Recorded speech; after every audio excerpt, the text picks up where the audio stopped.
আজকে আমি আপনাদের সাথে একটি দারুণ মাছের রেসিপি ভিডিও শেয়ার করতে চলেছি।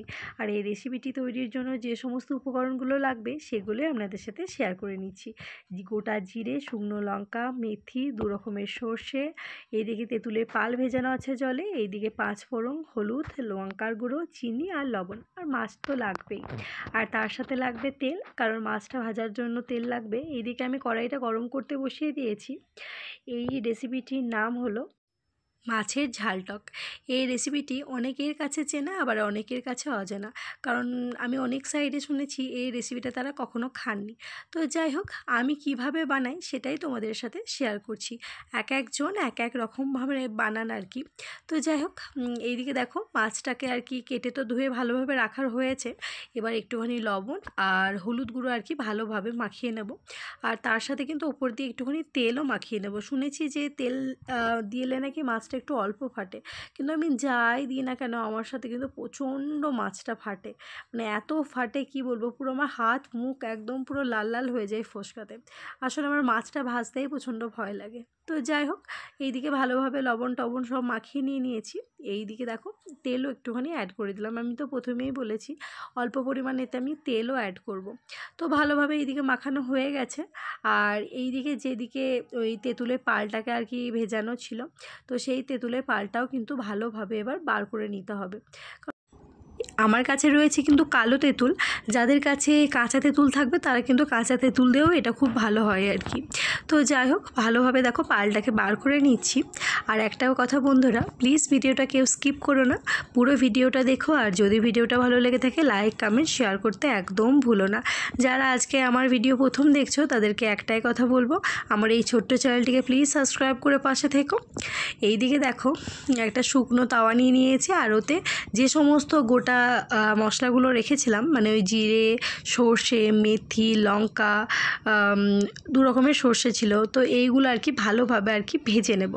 ভেজে নেওয়ার পর এটাকে একটা গুঁড়ো করে নেব আর কি।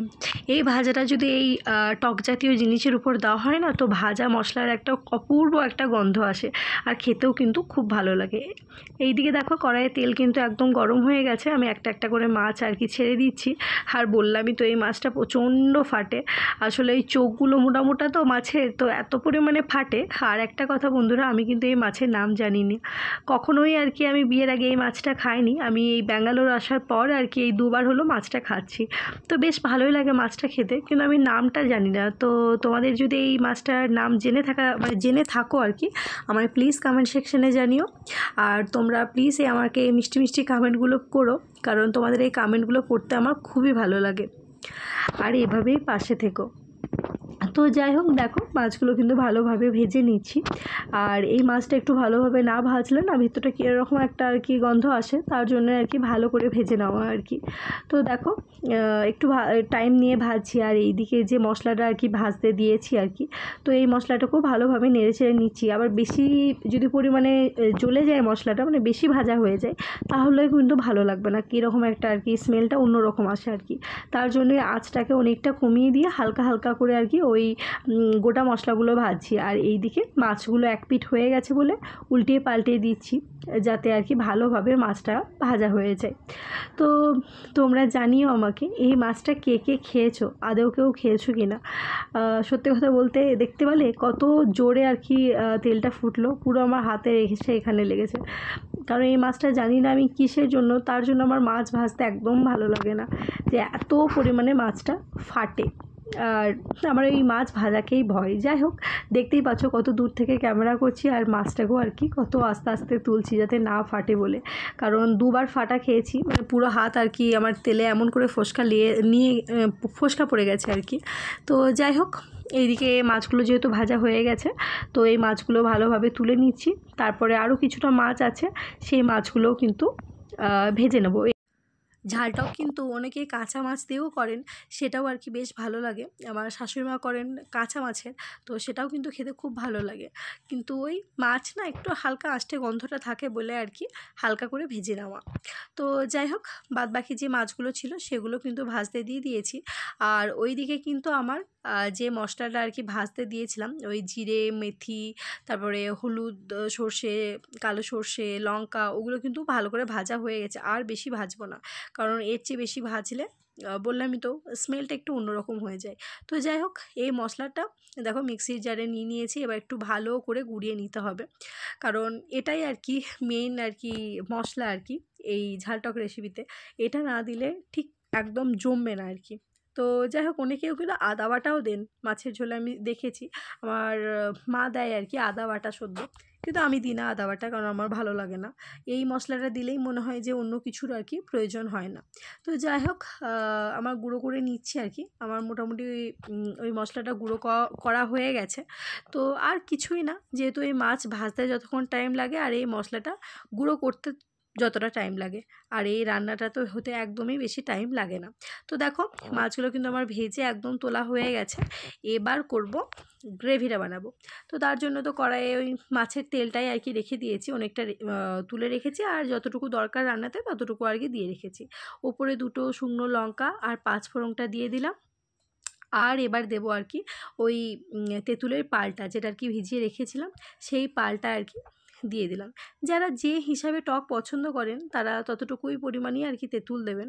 আমরা একটু টক বেশি পছন্দ করি, তো তেঁতুলের পালটা একটু বেশি পরিমাণেই দিয়েছি। এই দিকে অ্যাড করে দিলাম চিনি, হলুদ গুঁড়ো, লঙ্কা গুঁড়ো। তো ভালোভাবে আর কি এগুলো সমস্ত কিছু দিয়ে দেওয়ার পর ভালোভাবে আর কি নেড়ে ছেড়ে নেব।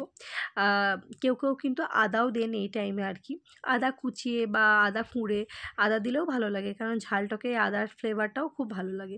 তো যাই হোক, যে মশলাটা আমি গুঁড়িয়ে নিয়েছিলাম আর কি, এবার সেই মশলাটাও আর কি অল্প পরিমাণে দেব।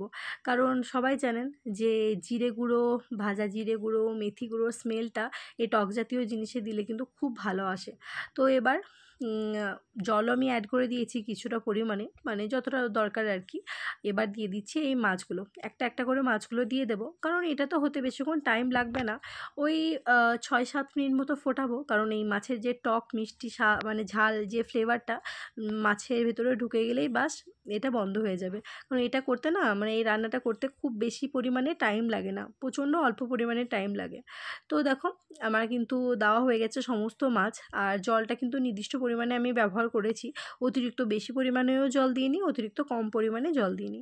আর যে ভাজা মশলাটা আমি করেছিলাম সেই ভাজা মশলাটা এবার দিয়ে দিলাম। তো দিয়ে দেওয়ার পর ভালোভাবে আর কি নাড়াচাড়া করে নেবো, যাতে ওই মশলাটা পুরো ঝোলের মধ্যে আর কি চলে যায় আর কি, মানে এই ঝালটকে আর কি পুরোটাই যেন আর কি মিশে যায়। কারণ এই ফ্লেভারটা এত ভালো আসে, আর রান্নাঘরটা পুরো আমার একদম মানে ভাজা মশলার গন্ধে ভর্তি হয়ে গেছে। এবার এতে দেবো আর কি লবণ। এটাতে না একটুখানি মিষ্টি না দিলে আর কি ভালো লাগে না, অনেকে মিষ্টি দেন না, মানে আমার শাশুড়ি মারাও কিন্তু মিষ্টি দেন না, এতে এক ফোঁটাও আর কি চিনি দেন না। কিন্তু আমার বাপের বাড়িতে একটু চিনি দেওয়া হয়, কারণ ঝালটকে একটুখানি চিনি, একটু মানে একটু মিষ্টি মিষ্টি, একটু টক টক, মানে একটু লবণের পরিমাণটাও একটু যেন ঠিক থাকে, না হলে ঠিক ভালো লাগে না। আর একটা কথা বলে দিই, এই টক জাতীয় জিনিসে একটু লবণটা একটু বেশি লাগে, না হলে ঠিক ভালো লাগে না আর কি। তো টকটা বেশি মুখে লাগে মনে হয়। তো যাই হোক, আমার কিন্তু লবণ সমস্ত কিছু আর কি অ্যাড করা হয়ে গেছে। দেখতেই পেয়েছেন যে আমি কী কী এতে অ্যাড করেছি। এবার ঝোলটাকে ওই 10-15 মিনিট মতো আর কি ফুটতে দেবো।